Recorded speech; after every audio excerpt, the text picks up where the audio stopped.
guys, welcome to my channel. My name is ReadingBear and I hope you are ready for some more stories. And today, we'll take a look at some new entitled people content. If you enjoyed my content, please don't forget to subscribe to my channel and post some bear emojis in the comment.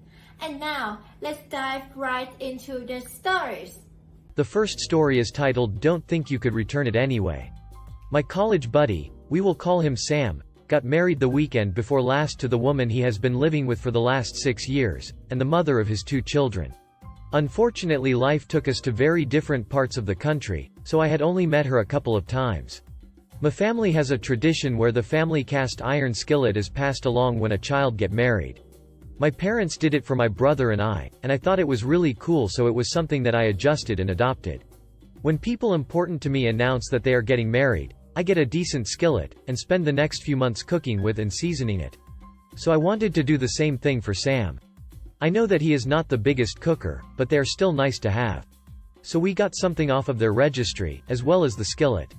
On Tuesday I got a text from Sam's wife saying that we did not include a gift receipt with our gift. We bought the knife set off their registry and got it sent directly to them, so I assumed it just did not come in the box and that they decided to go with a different set. So I forwarded the receipt.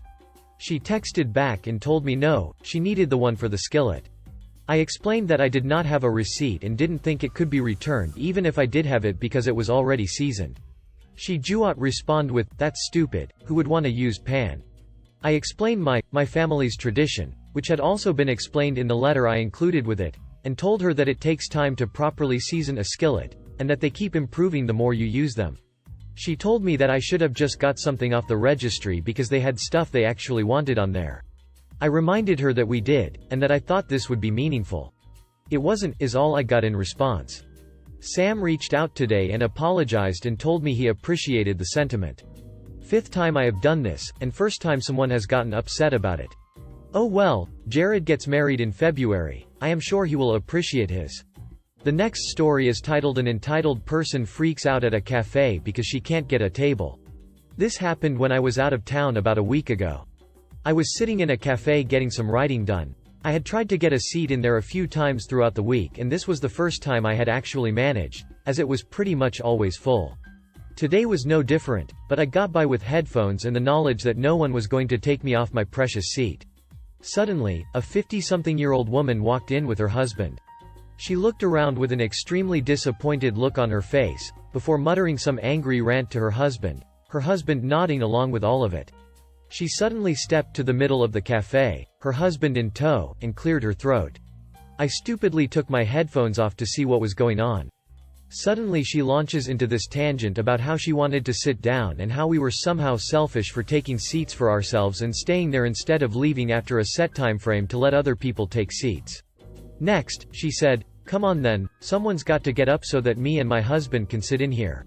Of course, no one felt too obliged to do so after being ranted at self-righteously, so she fumed some more, and she and her husband began walking from table to table, giving everyone angry stares and occasionally making passive-aggressive comments. When she came to me, I just focused on my computer. She told me that I was impolite for not even looking at her. I didn't even reply, I just wanted her to leave. Eventually, one of the workers came up to her and said that she would have to go if she wasn't going to order anything and was disturbing the other customers. After a long row between the two of them, in which the woman made some lovely comments about the worker's choice of career, the woman left in a huff, her husband furiously following behind her. She flipped us all the bird as she left. One of the customers near me said it best, "Thank duck that's over." The next story is titled You Were Too Blunt About Your Dead Mother and It Hurt My Feelings. For a little background, after a short but difficult battle with cancer, my mom passed away in January. I'm a very private person, so outside of a few coworkers I get along well. I didn't see the need to tell anyone. Yesterday, we had to sign our new insurance policies and had to designate beneficiaries. As I'm not yet married and have no kids, I designated my dad as the only beneficiary. The HR worker who was with me was surprised that I designated my dad as the only beneficiary and asked why I left my mom out. I simply answered, "Because my mom has already passed away." She muttered an apology and I thought that was it. A few minutes later, I was called by HR manager because there was a complaint against me. In the meeting, they explained that answering that my mom is dead hurt my coworkers' feelings and that I will be suspended if I do it again. I couldn't help but laugh. I asked why coworker was hurt if it was my mom who died. It doesn't make sense at all. Manager said that it was because she didn't know. I laughed again and told her that I'm totally in my right to keep my personal life to myself and that coworker hadn't even been hired in January. Do you expect me to introduce myself to new coworkers telling them that my mom died in January? Before I left, I told them that if they went ahead with my suspension, I would have no choice but to place a complaint with the labor authorities.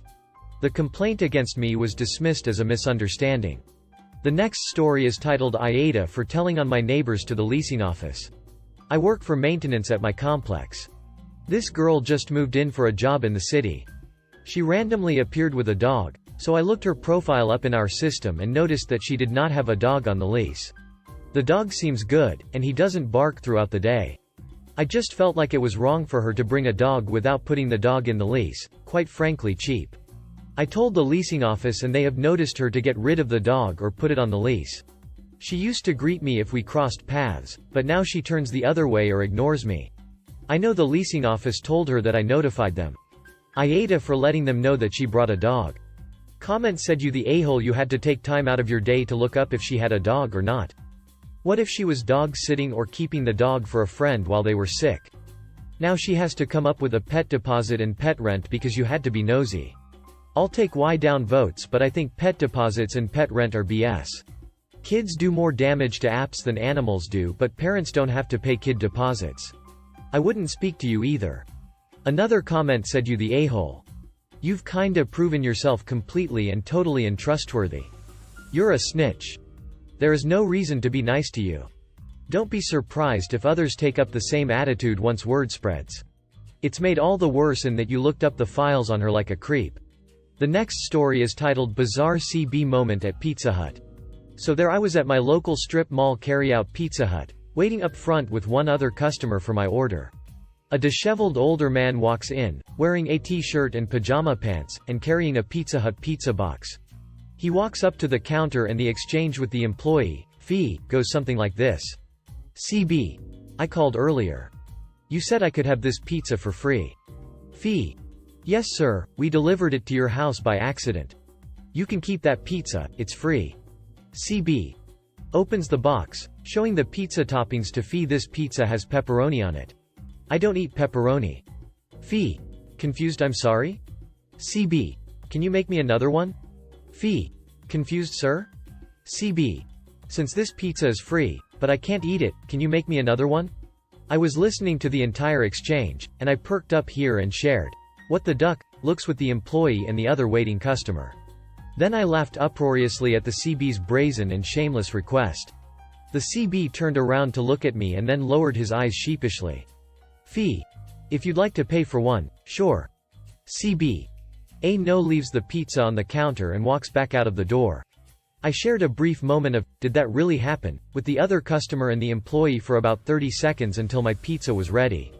I guess this guy thought that he was entitled to a free pizza of his choosing to compensate him for the inconvenience of a misdelivery being sent to his house. Not that he was being allowed to keep that particular pizza since it couldn't be re-delivered to the correct customer once it was in his hands. The next story is titled Stepdad Stole $60 worth of change from me, so I stole $200 from his wallet. This happened a couple of years ago when I was about 13 or 14, I'm 16 now, but I just thought about it. I used to have a piggybank that counted the change as I put the coins in there. And I remember I had around $60-something worth of change in the bank and I had left it on my dresser once because my mom was gonna take me to Walmart to trade it for cash after school. When I came back from school the bank was gone and I asked my mom about it and she tells me my stepdad cashed it out himself and that he would give me the cash back and I'm like okay. About 2 weeks go by and I never got the cash back, so I start asking about it and my mom says he kept the cash because it makes up for all the haircuts and gifts he has got me. So one day when he came home from work we were gonna have a barbecue anyway, so he was outside and he had his wallet and phone on the table outside. He carries a lot of cash, so I waited for him to go back inside and I took $200 from his wallet and went back inside to my room and I hid it in my sock drawer.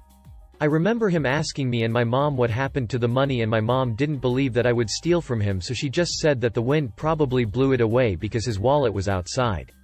My middle school was right beside a shopping center that had Starbucks, Chick-fil-A and Wendy's, so every day when the bus would drop me off I would go to any of those places for breakfast until my $200 ran out. The next story is titled Baby Brother Doesn't Get Away with Stealing Bath Beads. My baby brother loved his baths. He was known for multiple refills and the hijacking of our bathroom for years. The family would say things like, "Yeah, he had a 2-refill night," meaning he had his original bath, then drained and refilled 2 more times for a total of 3 baths spanning approximately 2.5 to 3 hours. He also learned to open the cabinet door and pull the drawer out so you couldn't pop the lock to go in and physically remove him. Parents had zero control over him. When he was around 10 to 12 years and I was 16 to 18, he would steal my bath oils, salts, and bubble baths that I bought with my own money. When I would yell at him, he would laugh in my face because there was nothing I could do about it. I went to my parents and my mom told me it was my fault for not hiding them well enough. Are you kidding me? So, I took matters into my own hands and one time realized I could get him where it hurts and cut off his access to hot water by shutting off the hot water line. To add to the pettiness, the first time I did it, I waited about 30 seconds so he had just enough water in the tub to actually make him cold on the rest of his body. At first he thought the power went out and was yelling for help. I immediately ran to the door to help him. I ended up figuring it out about 20 minutes later. I continued doing this for the next week and he caught on and all hell broke loose. I could actually hear him flailing in anger, yelling profanities, but he had zero control now. He paid for his theft for months. It got to the point where I would shut off the hot water and then leave the house. I just reminded my parents of this situation and my dad was laughing so hard he couldn't talk. The next story is titled Cheater Not Used to Getting Busted and/or Rejected. I had known a guy for a while, or not really known him, but we kept seeing each other around in the same circles and we had great chemistry. Until one day we danced, we kissed and had sex. Later again we met, talked for hours, hugged and kissed. But I felt like something was off. He sometimes ignored me and was kind of flaky.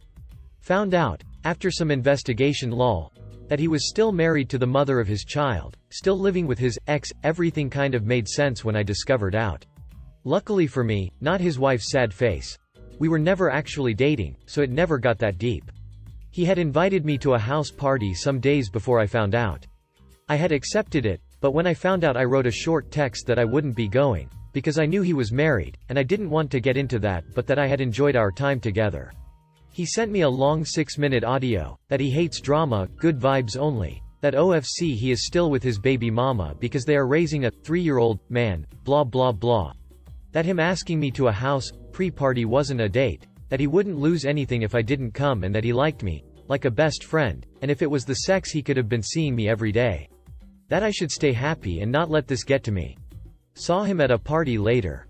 He was trying to talk to me, he literally pulled my arm for me to come with him. I didn't, told him I was going inside. Then he asked me, "Are we enemies now?" I just said no and that it was good to see him and went in. He saw me having a great time with girlfriends, saw other guys trying to hit on me and my best guy friend came with our mutual friends. He didn't try to talk to me again and he went home early lol. I had unfriended him on Instagram, now saw that he blocked me afterward and saw he had been sending voice MSG on WhatsApp and deleted them again. Maybe it is not revenge, but I feel like I got out on top, and his big ego needed this. I could have told his wife, but I don't want to get involved. I also think she must know, he is out every weekend. The next story is titled I Am Drunk with the Love of God. Normal-ish night audit shift. Around 12:30 a.m. I get a handful of complaints from guests claiming a room is being very loud and can be heard even when you enter the 3rd floor. I go and investigate and find the source of noise from the room. I stand outside for about 5 minutes to confirm that it is them. Finally I knock on the door and someone opens it. I give them the whole quiet hours talk and just ask nicely for them to quiet down. Man says, "Okay," and we move on from there. About an hour goes by and the mother of the main guest approaches my desk asking what was the issue. I explain about the noise, to which she replies, "Not my fault, this place has thin walls." I explain to her no one is in trouble, this was just a warning. She proceeds to say, "Well, I bet you if I was having loud sex you wouldn't say anything, or if I was playing loud music you wouldn't say anything. I am drunk, not drunk on alcohol but drunk by the love of God, and you will not stop me." At this point I'm like WTF, but just told her, I'm just simply following procedures that my job has implemented for noise complaints. If there is an issue you are free to speak to the manager in the morning to discuss the matter. She then starts popping off talking about how I must be afraid of God's presence and she will not stand for this type of slander against him. Unfortunately, I start laughing because I cannot believe what is going on. And on top of that her daughters have now joined hands to pray for me. At this point I kindly ask them if they do not have anything else to speak to me in regards to the hotel to please return to their room. Finally they leave only to continue making noise in the room. Once again I go and knock, no answer. Come back down and attempt to call them, no answer. I sent one of the other staff to try and knock again. This time my staff says the entire family is in the middle of the hallway praying as loud as they can. I call the police and ask them to get them off the property. But once again the older lady screams at one of the officers that they are drunk with the love of God. Needless to say they were escorted off the property. The next story is titled Not Understanding What Sold Out means. For a while, I have been enjoying reading all the stories here, but now I have one of my own to share. I may not remember the exact words, but this is essentially how things played out. I was checking in at a hotel last Saturday when a guy walks in. I overheard this conversation. Walk in. Hello, I want a room. FD. Sorry, we are sold out. Why? What do you mean sold out? FD. I don't have any room left. Why? All of your rooms are occupied? FD. Some rooms are occupied and others are on hold with a credit card reservation. Why? So you are not selling me a room? FD. No, I will not. Why? I'm calling corporate to report that you don't want to sell me a room. FD. Sir, let me see if I understand. You are going to call corporate and report that I did my job and sold every room for the night? Why? But you didn't sell them to me. The next story is titled Front Office Manager That Hit His No Ducks Given point this week. This Thanksgiving weekend was my wondrous transformation, in full view of my staff, from formerly acquiescing to insane demands from entitled hotel guests, to straight up, you talk down to my employees? Here's my card. Bring my name up, see what happens. You don't spend 8 years in hospitality management without hitting that point where your people are far more important than those threatening to give you a bad review just so they can get a free stay. For travelers out there, you catch more flies with honey. Be nice, be courteous, be understanding. Any failure to research the hotel you're staying at is your fault, not the fault of someone putting on a friendly face to check you, out of 100 other people, into an otherwise stellar property. That said today. Go ahead then, and while you're typing that up, take note of every other review that has given our staff 5 stars across the board and consider that maybe you might be the problem. This week might have been my give no ducks breaking point, and I may catch heat for this mentality down the line, but I've never felt prouder to be a leader when each of my team members unilaterally said thank you as I left today. Keep crushing. If you enjoyed the video, please subscribe to the channel and post some bear emojis in the comments.